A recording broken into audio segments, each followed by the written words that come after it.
All right, here's a fun topic. Which backup goaltenders are stealing jobs from starters, and does that mean that you have to worry about your team going in the playoffs? Spoiler alert, not really.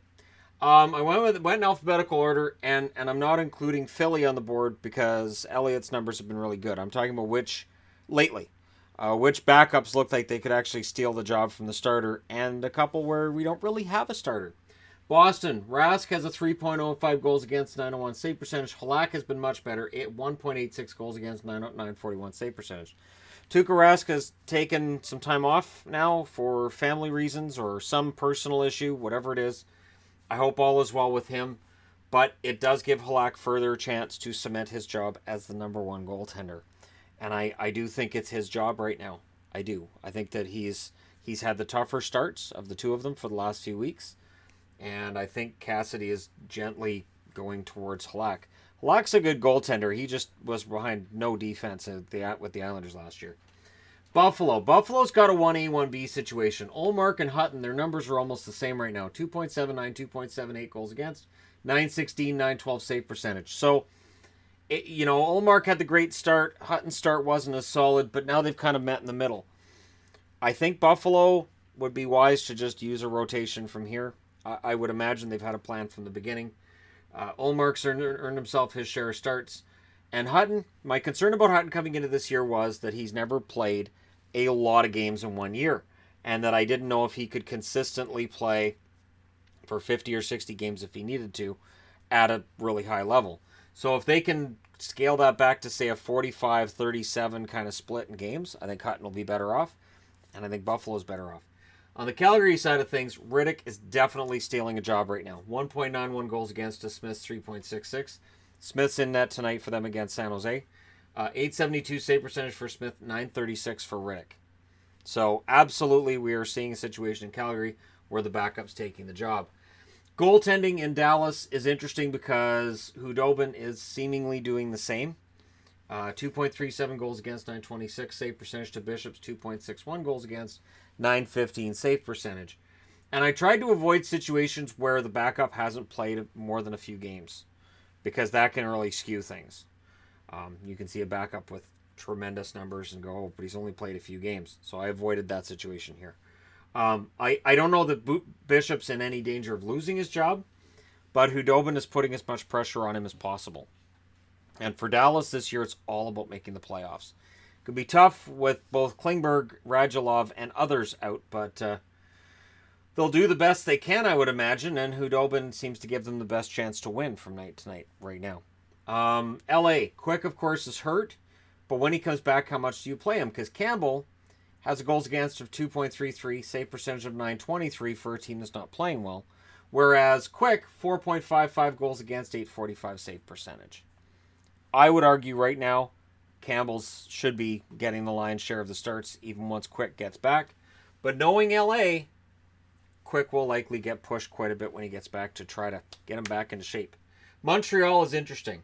Carey Price has a better goals against average, 3.07 to Niemi's 3.30.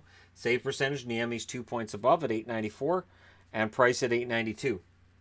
If I had showed somebody before this season and I had said, hey, both Montreal goaltenders are going to be well below 900 in their save percentage, A, Montreal fans would have been mad at me, which is not news. B, we all would have assumed, so they're in the tank then. They're in the Jack Hughes sweepstakes. No. But Niemi has outplayed Price. Price got sat last night. Niemi won. We'll see how things work out for them. Remember, Carey Price is signed for $10 million for a while. So the idea of, oh, well, if he can't play, he can't play. Who cares? There's 10 million reasons to care. And they need to get him straightened out. The Islanders look like they have a 1A, 1B situation. Leonard, 2.59 goals against, 928 save percentage. And Grice, 1.98 goals against, 940 save percentage. Very interesting numbers across the board for the New York Islanders. And I'll be curious to see how that turns out for them. Murray and DeSmith in Pittsburgh. I've talked about this before. DeSmith at 1.89. He's almost 2 full goals a game below Murray. And his save percentage is almost 60 points higher than Matt Murray. So I don't think it's a question of whether or not DeSmith's going to take that job. It's how long are they going to have DeSmith as the starter before Murray rounds into form. And Murray's regular season numbers last year were middling, and there were reasons for that. The year before, he was solid, and we'll see where Matt Murray is now. Is he that middling goaltender? Is he destined to be a backup, or is he going to reclaim his spot as one of the better goalies in the league, as shown in the playoffs in 2016 and 2017? San Jose has an interesting situation on their hands. Even though Dell hasn't played anywhere near the games that Jones has, Jones's numbers aren't getting better. He's got a 2.84 and an 893, whereas Dell has a 2.96 and a 905. So his save percentage is higher. Goals against average is higher too, meaning he's facing a lot more shots when he's in net. But Dell is making an argument that there should be a 1A, 1B situation there too. And St. Louis, of course, famously right now, Johnson's playing 1.83 goals against coming into today's action, 941 save percentage. Allen, 3.99 goals against, 879 save percentage. Allen looks like he's probably relegated to backup duty. But as I said, don't fret. The 2018 Caps, Braden Holtby, only played 54 games last year. And I say only because down the stretch, Grubauer was their starter. Easy to forget that. 2017 Penguins, Murray played 49 games, Fleury played 38. And of course, when Murray got hurt, Fleury stepped in and played very well. And there was talk throughout the Stanley Cup playoffs that maybe Marc-Andre Fleury and Matt Murray should share the Conn Smythe Trophy because of everything they did for the Penguins along the way. 2016, Fleury plays 58 games. Murray only played 13 games in the NHL that year. Murray ends up getting the lion's share of starts in the playoffs when Fleury gets hurt, and things turned out pretty well for them. 2015 Hawks, Corey Crawford, 57 games played.